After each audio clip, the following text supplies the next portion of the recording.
And I apologize for not being able to go into this in too much detail because of the lack of time, but there are a couple of questions that I think we need we need a vote for. So the first question was, is percutaneous drainage of a periappendiceal abscess adequate for treatment? And looking at the evidence, there's a couple of meta-analysis actually looking at the treatment of non-operative management for complicated appendicitis, meaning with abscess formation. Sometimes it's defined as also including phlegmon, but for our practical purposes, we're going to be focusing on the abscess. And time again, percutaneous drainage has worked not just for appendicitis, periappendiceal abscesses, but also for diverticulitis and other disease states. So I would like to kind of go ahead and make a recommendation saying that percutaneous drainage of a periappendiceal abscess, if accessible, in addition to antibiotics, is an appropriate treatment for complicated appendicitis. If you could please vote on that, agree or disagree.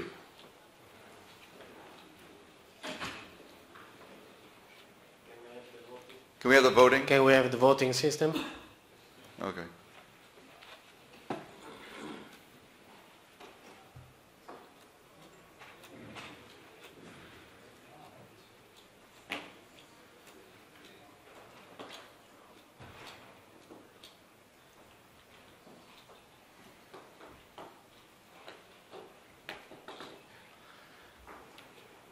Okay. The next question is, in the face of a phlegmon abscess, should you perform an immediate appendectomy or treat non-operatively? This is a little bit more controversial.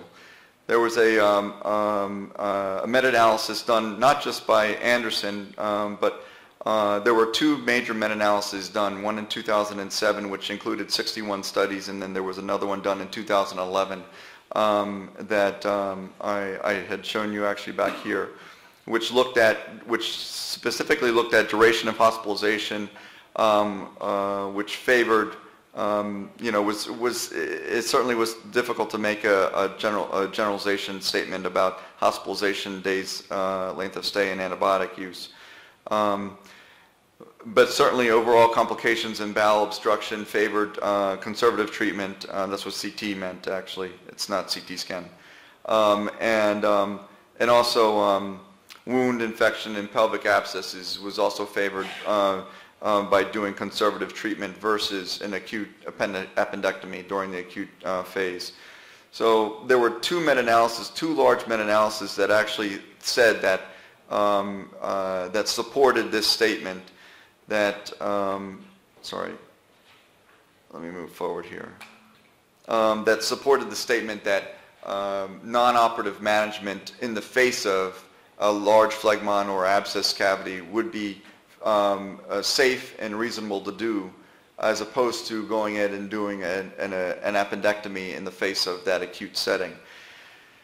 The only randomized trial that is found is not even in print yet, was just electronically available, so it's very, very, very hot off the press, is one done by Ari's group in Finland, looking at this very question in abscesses. Okay, so for patients with abscesses, not specifically phlegmon, but with abscesses, and they basically looked at 60 patients. And if you look at their consort diagram, 30 patients got randomized in each arm, and then in the arm that was allocated to the conservative treatment, 9 of them actually went on to get surgery. They decided to forget about the conservative treatment, cross over to the surgical treatment, and so it dropped down. So a third of their patients actually fell out of that. Now they did an intention to treat, of course, using the full 30 patients, and their primary outcome actually was length of stay, hospital length of stay, and then the other ones. They went ahead with operations, and as we could see here in their outcome tables, there was no difference in their length of stay, which is what their study was powered to really see, was there a difference in length of stay, and there was no difference in length of stay. So from that standpoint, it was a negative study. However, some of their other secondary outcomes, which I think are important to look at, readmission rates, which you can imagine that, you know, somebody who's got a drain in place is, you know, more likely to come in back for, you know, for either a clogged drain or that sort of thing. And that 10% of the patients actually who went in, when they went in for an operation, that 10% of them actually needed a more extensive bowel resection, meaning usually a right hemicolectomy type of thing. And that's one of the risks, of course, of going in the acute setting. And then 13% also, they couldn't do the full appendectomy. They did a partial appendectomy in these patients because it was so inflamed that it just technically was too difficult, and so they just did they removed as much of the appendix as they could, and then went from there. So based on this study alone, though, I do think that it's reasonable to suggest that non-operative management is a reasonable first-line treatment for appendicitis with a phlegmon or abscess. Okay, so I'm going to make another statement. I want to see how you all think about it, but this is kind of a more generic based on the two larger meta-analyses that include over 60 studies that, granted, they weren't randomized controlled trials, level 1 type of evidence, but there were several studies in retrospective fashion. And so non-operative management was a reasonable first-line treatment for appendicitis with phlegmon or abscess. So if you could please vote on that.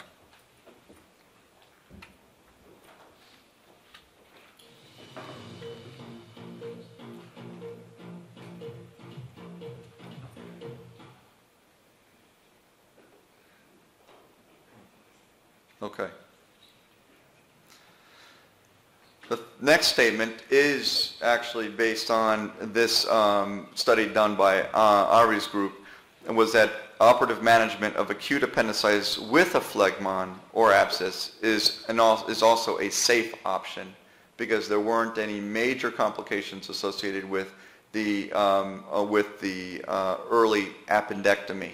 And so I think it would be also reasonable to list this as a potential option for surgeons based on their study, which I think is an important study. So please vote on this one.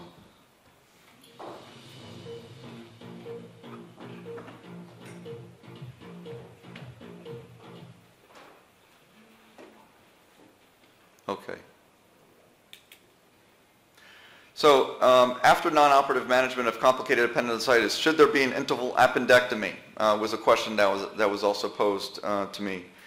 And I think that this is one study, but there were multiple studies. Some of the studies actually suggest that in the older patient population, meaning 40 and older, some actually, which is now you're getting into the age group where you're worried about colonic screening for cancers and so forth.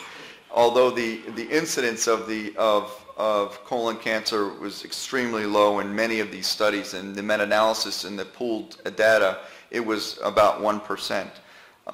So certainly something to consider. However, in all of the meta-analyses that were done, in the two large meta-analyses that were done regarding this, the interval appendectomies was time and time again not found to be required on a routine basis. And that was what was this recommendation was based on, that routine interval appendectomy is not, so the emphasis here is on routine. Routine interval appendectomy is not recommended. Please vote on that one.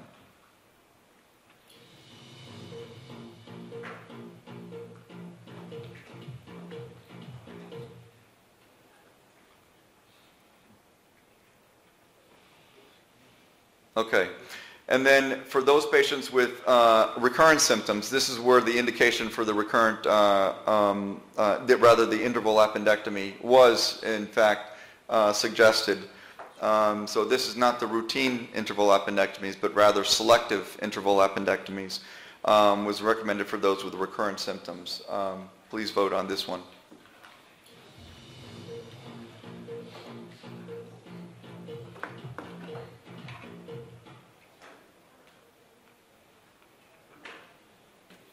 Okay. And the final recommendation based on this, which is a lower recommendation, is because it wasn't, there wasn't a large number of studies looking at this. But I thought that it was important to kind of add it in there. We can certainly change it. We can certainly take it out, throw it out, whatever. But I think that we need a little bit more data on this one. But I wanted to see what your opinion was, that getting colonic screening should be performed in those patients with complicated appendicitis. And colonic screening could be colonoscopy, could be barium enema, which were the two major types of screenings used in patients in the studies. That patients with complicated appendicitis who were treated non-operatively if they're greater than 40 years old. So again, this is the recommendation, is colonic screening should be performed in those patients with complicated appendicitis treated non-operatively if greater than 40 years old.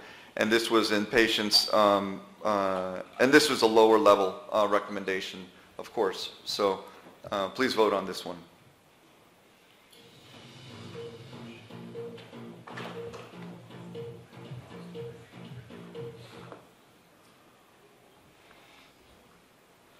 And this concludes my sections. Any questions?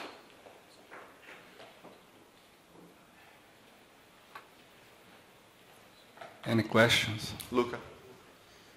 Regarding the last statement, the colonoscopy, you should advise only for complicated appendicitis or even for uncomplicated appendicitis? I mean, are you interpreting the screening as a good time to do a colonoscopy in order to see if there is something is there? 40 years old is, is lower than our traditional, levels for, a routine screening. So using colonoscopy. So it would be really focused on complicated appendicitis that are treated non-operatively. Whether you do an interval appendectomy or not is a separate issue. But this is just even for those who didn't have an interval appendectomy, would you screen their colons because for the fear of cancer causing appendicitis. And that's a very low risk. But I make you another question if I have a chance. We are not screening all the cancer of the appendix. We are screening, in this case, the cancer of the colon. Correct, the cecum. So we shall lose all the carcinoid and whatever. Correct.